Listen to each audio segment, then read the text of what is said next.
এতিয়া আৰু এটা কথা হৈছে যে আমি যিবিলাক মূল কথা ধৰি আছো এতিয়া মূল কথা কোৱা মানুহৰ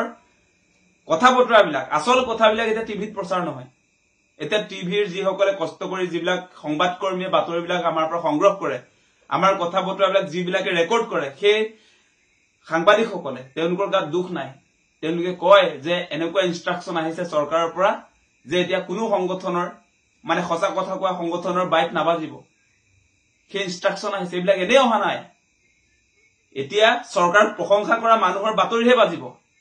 আজি চৰকাৰে যেটো আপোনাৰ এসআইটি গঠন কৰি দিছে সেই এসআইটিক আস্থাত ৰাখিছো বুলি কোৱা মানুহৰ বাইট বাজিব আজি টিভিত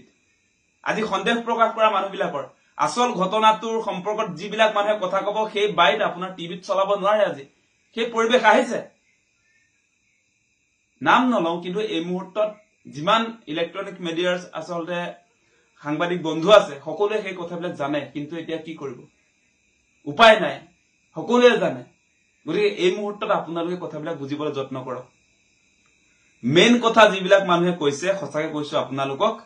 সেই কথা বতৰা এতিয়া ৰাইজৰ মাজত নাযাবৰ কাৰণে টিভিৰ যিবিলাক আসলতে ডিজিটেল পেজ আছে সেই পেজবিলাকত সেইবিলাক বন্ধ কৰিবৰ কাৰণে ইনষ্ট্ৰাকচন দিয়া হৈছে চৰকাৰ বিৰোধী কোনো বাইট কোনো প্ৰতিক্ৰিয়া এতিয়া টিভিত নাবাজে এনেকুৱা পৰিবেশ এনে অহা নাই সেই কথা বতৰাবিলাক আগত ৰাখি সেই কথা বতৰাবিলাকৰ গভীৰতালৈ নোযোৱাকে এনে আমি সমালোচনা কৰিছো বুলি আপোনালোকে কেতিয়াও নাভাবিব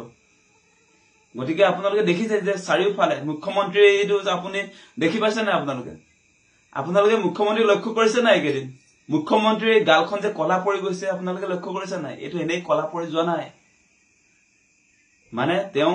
জুবিন দাক ন্যায় দিয়াৰ পক্ষত নাই এই মুহূৰ্তত সেই কাৰণে প্ৰতিদিনে তেওঁ চেষ্টা কৰি আছে কেনেকৈ ইস্যুটো ডাইভাৰ্ট কৰা যায় তেওঁ এফালে আপোনালোকে দেখিছে যে মিঠাতেল ফ্ৰীকে দিম বুলি ঘোষণা কৰিছে ডাইল ফ্ৰীকে দিম বুলি ঘোষণা কৰিছে 29 লাখ অৰুণোদয় হিতাধিকাৰৰ পৰা 40 লাখ কৰিছে মানে বিভিন্ন ধৰণে ৰাইজৰ যি মন সেই মনটো আসলতে হিতাধিকাৰী পলিটিক্স কৰি জুবিন দাৰ ন্যায়ৰ কথাবিলাক পাহৰাবৰ কাৰণে তেওঁ চেষ্টা কৰিছে সেই মৌলিক কথাটো আমি বুজিব লাগিব সেই মৌলিক কথাটো যদি আমি বুজি নাপাওঁ তেনেহলে আমি জুবিন দাক ন্যায় কেতিয়াও দিব নোৱাৰিম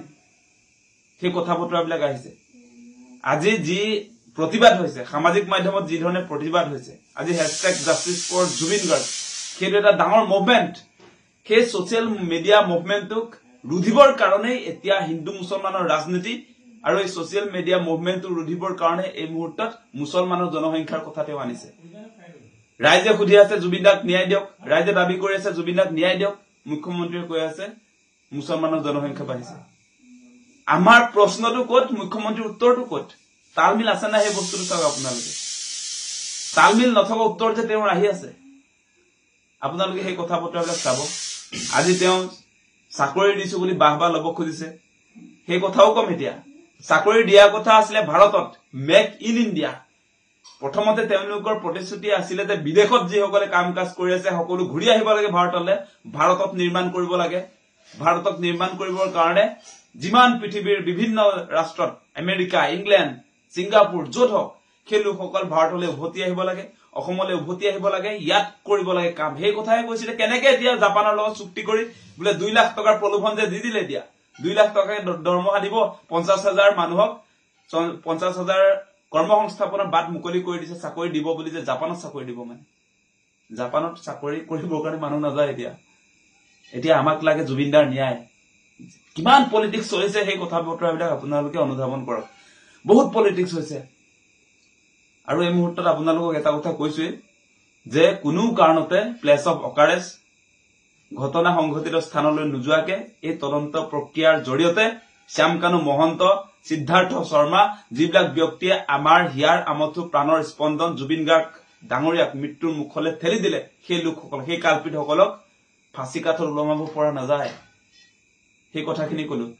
আৰু এটা কথা মই কৈ আছিলো কালি সংবাদমেল পাতিও কৈছিলো যে সিংগাপুৰত যিদিনা সেই ঘটনা সংঘটিত হৈছিল ইয়ত পাৰ্টি যে কৰিছিল ইয়ত যে চলোৱা মানুহ আছিল ইয়তৰ কেপ্টেইন তাত দুগৰাকী ব্যক্তি আছিল বুলি কৈছে সেই লোকসকল সিংগাপুৰৰ মানুহ তেওঁলোকৰ আপোনাৰ ষ্টেটমেন্ট নোলোৱাকে এই তদন্ত প্ৰক্ৰিয়া আগবাঢ়িব নেকি সেই কথাটো কওক এতিয়া অপৰাধীয়ে নিজক বচাবৰ কাৰণে তেওঁলোকে ষ্টেটমেন্ট দিব সাক্ষী হিচাপে আছিল আপোনাৰ ইয়তখনৰ কেমেৰাবিলাক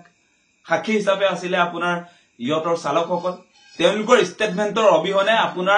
আপোনালোকে আস্থাত ৰাখিছো বুলি কোৱা এই SIT-য়ে